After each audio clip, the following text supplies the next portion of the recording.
States are right to protect their citizens from the fraudulent claims of sexual orientation change therapists.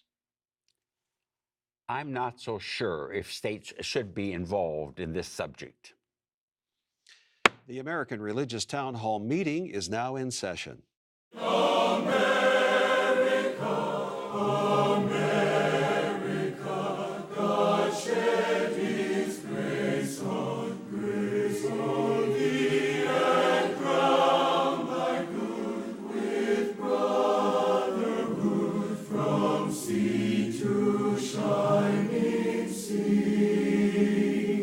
Welcome, friends, to the American Religious Town Hall meeting, where the discussion of religious, political, and social issues is meant to promote the cause of religious freedom and to help us better understand each other. And now, here's your host and moderator, Pastor Jerry Lutz. Thank you, Mark. And I would also like to welcome you to today's program. The American Religious Town Hall meeting has been around for a long time. We hope you have too, but if you're new to the program, a special welcome to you. Now, you've heard from two of our panelists. You haven't heard their names yet or what they do, so I'd like for you to meet them all. Let's begin with the gentleman to my right. Shalom, I'm Rabbi Phil Bentley, retired, living in Hendersonville, North Carolina. My name is Canon John Peterson. I am an Episcopal priest, canonically resident in the Diocese of Washington, District of Columbia. I'm Andrea Luxon. I'm president of Andrews University in Berrien Springs, Michigan, which is affiliated with the Seventh-day Adventist Church. I'm Tom Plumley. I'm the senior minister at First Christian Church in Fort Worth, Texas. Congregation is a part of the Christian Church, Disciples of Christ. And I'm Othel H. Lakey, a bishop in retirement of the Christian Methodist Episcopal Church, living in Buford, Georgia. Hi, I'm Tony Matthews, and I serve as senior pastor at North Garland Baptist Fellowship, Garland, Texas. Well, thank you all for being here today. Let's go right to our subject now. Sexual orientation change therapy is a controversial practice, especially within certain religious communities. The California State Assembly has taken action against it in ways that many feel could open the door for the prohibition of certain religious speech and the banning of churches and mosques teaching that homosexual behavior is wrong. Many religious organizations and even some licensed professional therapists have practiced sexual orientation change therapy for decades. The practice is sometimes referred to by its detractors as an effort to pray the gay away, but includes techniques like hypnosis, dating training, and cognitive redirection. Some practitioners have included electroshock in the range of therapies employed. Numerous studies have shown that the practice is at best ineffective and at worst quite harmful to patients, contributing to depression, anxiety, low self-esteem, and even suicide. Nonetheless, those who affirm the practice point to the many people who claim to have been changed. In February of 2018, the California State Assembly passed AB 2943, outlawing the sale of such therapy under the general state interest to protect citizens from fraudulent business claims and practices. Proponents claimed the measure would have no effect on religious speech or free exercise, and that it would not even outlaw the practice of such therapy, but that it simply outlawed the sale of which services. Opponents argue that the bill bans Christian book sales that touch on the issue. Some even say the Assembly's action could be interpreted to allow state authorities to ban the sale of Bibles. Today, I'm asking our panelists at least three questions to consider. The first is, can sexual orientation change therapy really change a person from gay to straight? Second question, is the California effort leading the country down the road to severe restrictions on religious practice?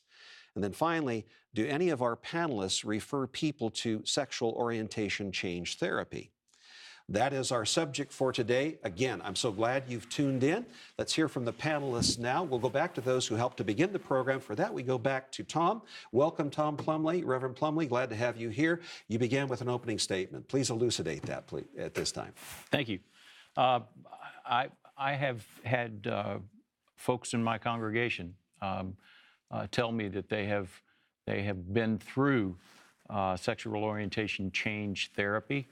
and they've told me all about it, and they've told me that it doesn't work, and therefore I do not, as your question asks, whether I refer people to this sort of therapy. I do not do that.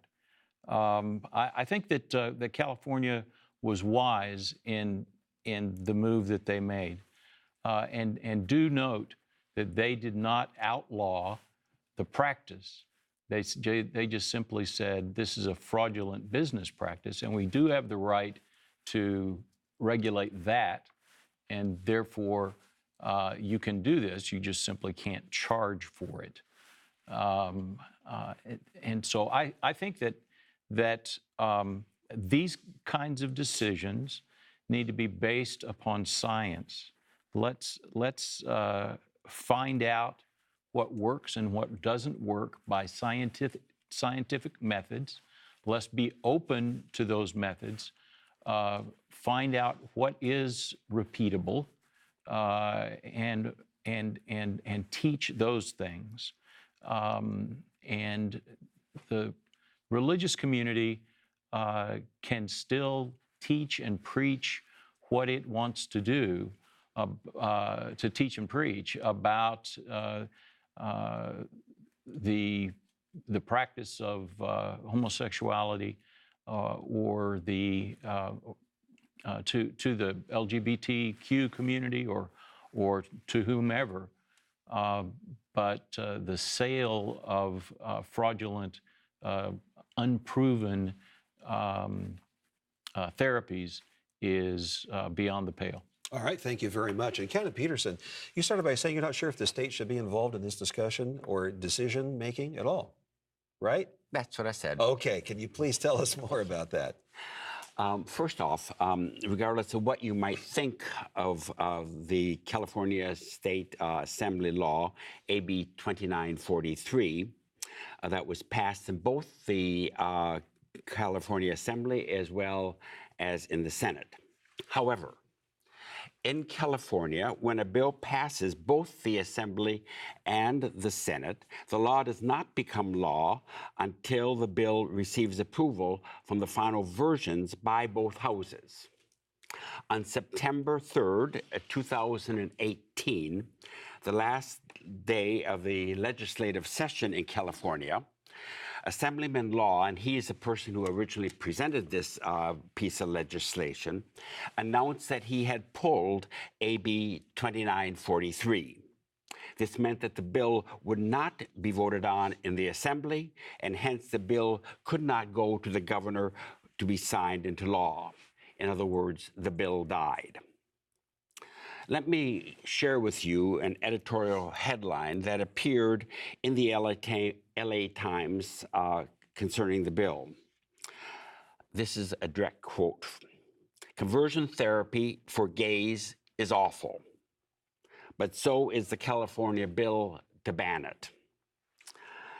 As I read through the bill, and as I read through much of the material that had been published, I must say I agree with the LA headline. Like so many volatile subjects in our culture today, there is no via media, no middle way. Fear tactics and scare tactics polarize every single debate. For example, headlines like "Liberty Counsel Warning, California about to ban Bible sales," or "California pushes a bill that appears to ban sales of the Bible." Read the bill to see that the law is a ban on the Bible in California is simply false. There is nothing in that bill that indicates anything about the Bible or saying that any Bibles are going to be banned. Such misrepresentations of the facts is simply fear-mongering. I'm going to stop at this point. All right. Well, thank you very much to help us start the program today. Let's come down the table. Bishop Lakey, welcome to the program. Your thoughts on the subject, Thank please. you so much. As some of you may remember, several years ago, I did a book. I was doing some research on sexual orientation. I set out to prove that my church's position that homosexuality was a sin was correct. However, in my research, I've determined that according to the way my church interprets sin as a voluntary sin against God's will and way, a sexual orientation, homosexuality is not a sin in that sense, because I determined from my research that in many instances it is innate. Given that, I agree that therapists for sexuality doesn't work. I agree with Tom. But I also agree that religions ought to have a right to try. You know, praying for the gay, from gay to be straight is okay. It's like praying for the sun not to rise. You know, you're just praying and you're praying. But the church or the religious community needs to step back and not allow the state to get too involved in some of these religious orientated things. That ought to be I think, a religious discussion, not a assembly discussion of the state legislature. Thank you so much. And then next to you is Dr. Luxton. Welcome to the program. Your thoughts, please. I mean, I've spoken to some that feel that this does work. Has worked for them, and I've spoken to others that feel it's completely wrong. I lean to thinking that this is not the right way. However, I agree with some of the other comments I've made. I don't think it's the state's responsibility to try and micromanage what kind of therapy should or should not be used. I do think there can be trials and management of it, especially in the case of minors, for example. But you know, there are many other questions about which we don't have answers. I mean, even when you think about gender reassignment, you know, some reports say that actually gender reassignment results in more depression and more suicides than before gender reassignment. I'm not arguing that that is right, but the question is that when we try and make judgments and laws based on what is right or wrong on something that we don't really have all the evidence on, I think we run into dangerous territory. It's kind of ironic in some ways. We're in an environment where in some ways we are legalizing more and more.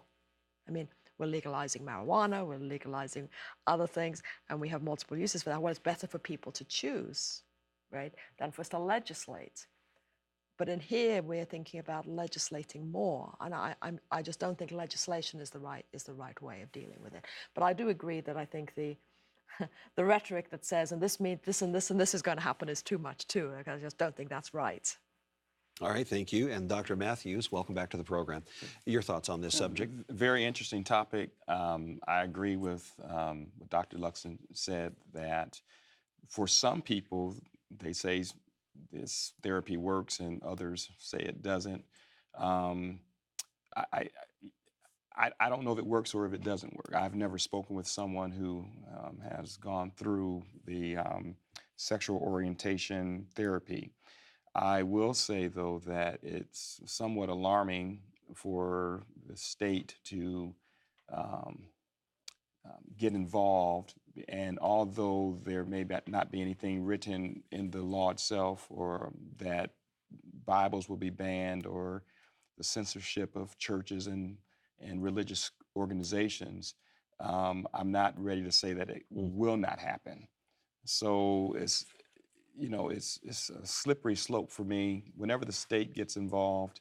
And let me just say also that I think we need to just treat people with dignity and respect. And we have to be careful in the religious community allowing the state to come in and kind of dictate what we do. That's just where I am. All right, thank you very much. Rabbi Bentley, good to have you here again today. Your position, please. I have many friends who are LGBT and Q. In every case where I have discussed this with them, it is not something they chose. It is something that they discovered about themselves. And the fact is that it is a matter of brain chemistry. That people whose sexual orientation is, for example, someone of the same gender, is the same mechanism that makes us who are straight attracted to people of the opposite gender. That this is a religious question at all disturbs me very greatly. In the Old Testament, there are 2 verses that refer to a homosexual act.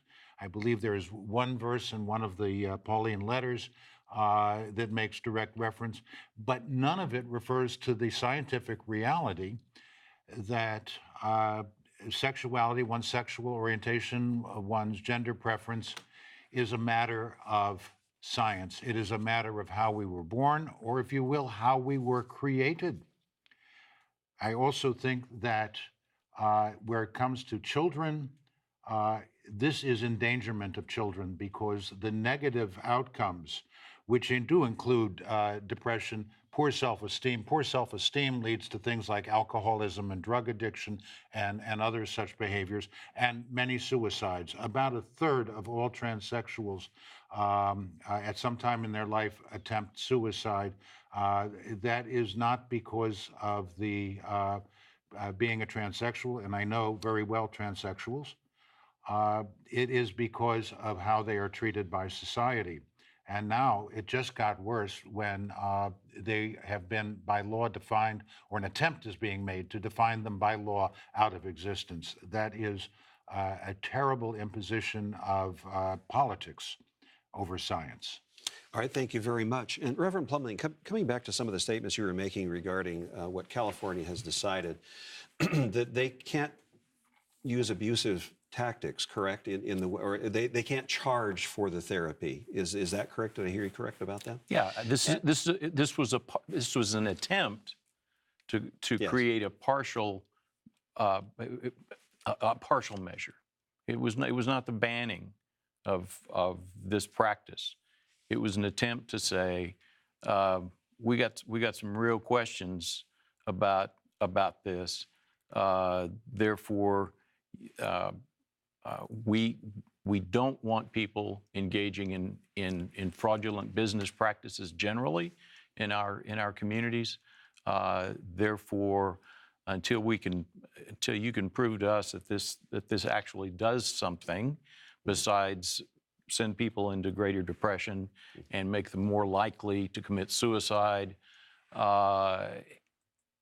then we're going to say you cannot sell that product in our state.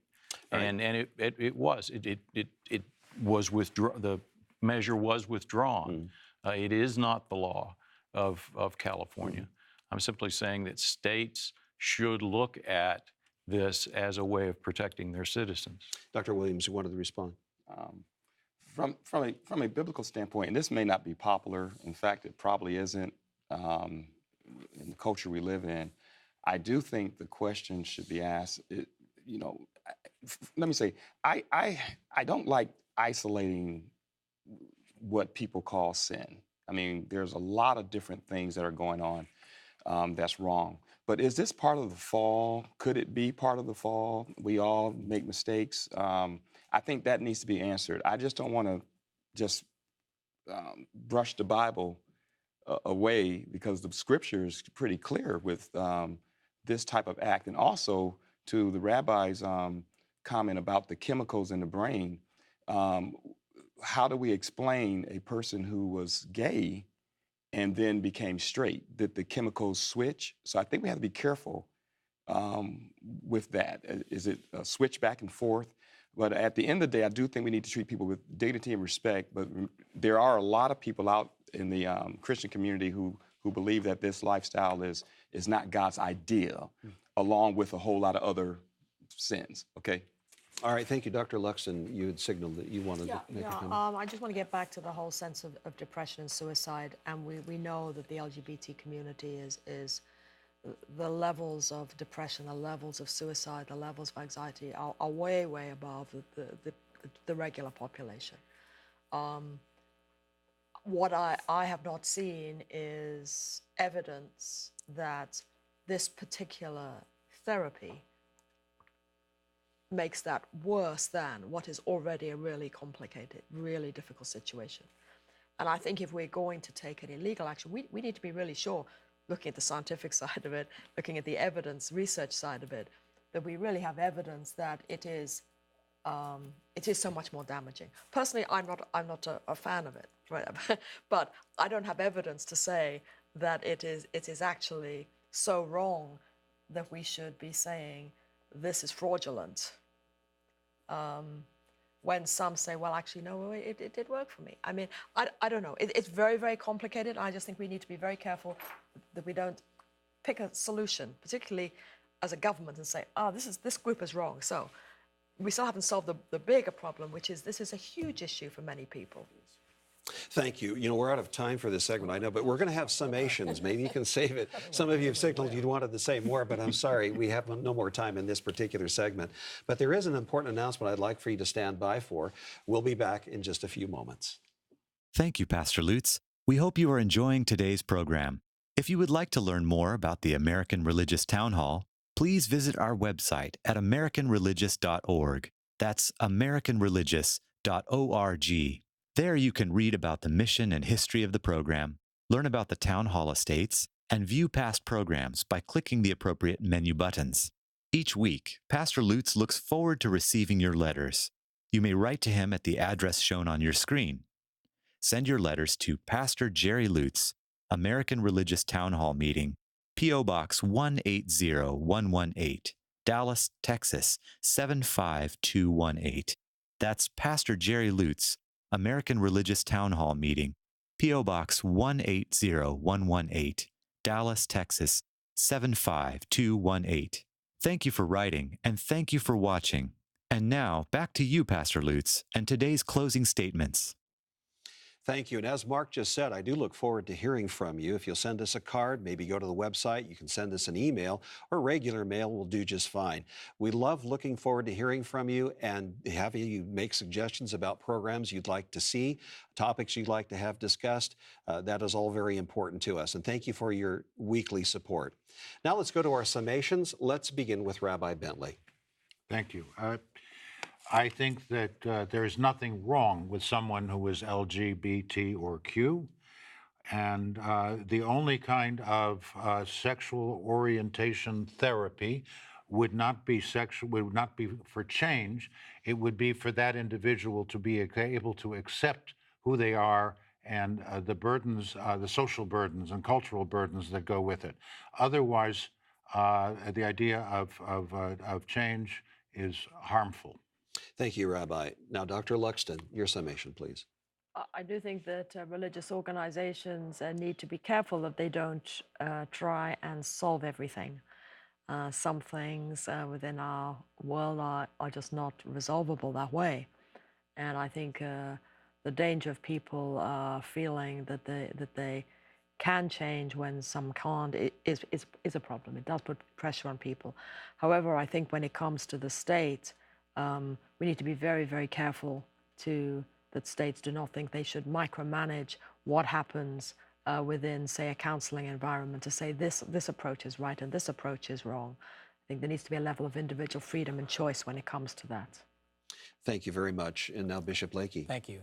We are created in the image and likeness of God, including our sexuality.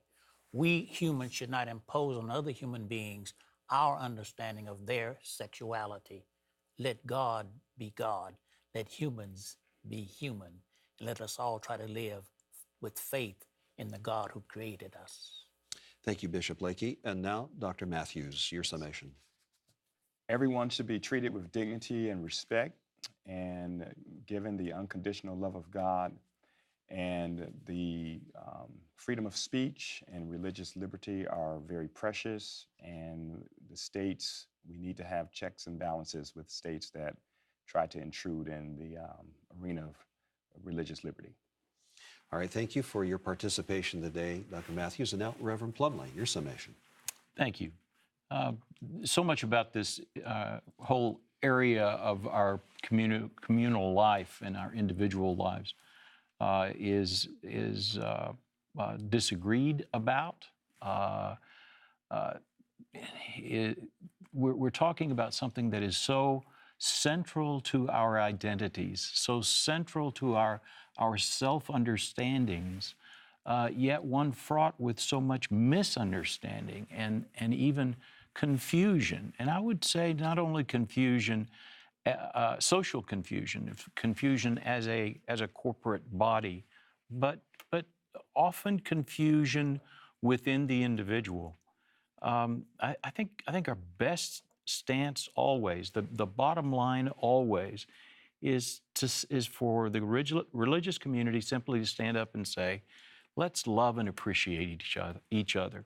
Let's figure out how God wants each of us to live as God created us to live, and let's appreciate the way. I hope you appreciate the way I love, and I will give you the opportunity and appreciate the way you love. All right, thank you very much, Reverend Plumlee. And now Canon Peterson, your summation. Yes, I would like to really pick up on both Rabbi Phil's comment as well as Othel's. It seems to me that if we believe that we are created in the image of God, if we really believe that, if we really believe that what God creates is good, then I have a hard time trying to understand the social negative criticism that gay people have to experience so often in their lives. If we really believe that God created perfectly and that we are in that image. And so I want to just leave that thought with you today, of when, particularly when we see what is going on in our own social structures. Well, thank you very much, and to everyone for your participation today. And I thank you for the sensitivity with which you've used to approach this subject. We're glad for each one of you being able to come here to participate in this exercise of freedom of speech and freedom of religion. And we hope that you felt comfortable doing this. I certainly do with you, and look forward to being with you again. For now, the Charter of the American Religious Town Hall provides that Roman Catholics, Protestants, Jews, educators, and others may appear on this program and can declare their beliefs without hesitancy. And the rest of the members of the panel will uphold and guarantee that American right to all who will appear, irrespective of race or creed, so that the rest of the world can see that here in America we believe in civil and religious freedom, not only in theory, but in reality. So now, friends, until next week at the same time and over this very same channel, the American Religious Town Hall meeting stands adjourned. And may the God of all of us bless all of you.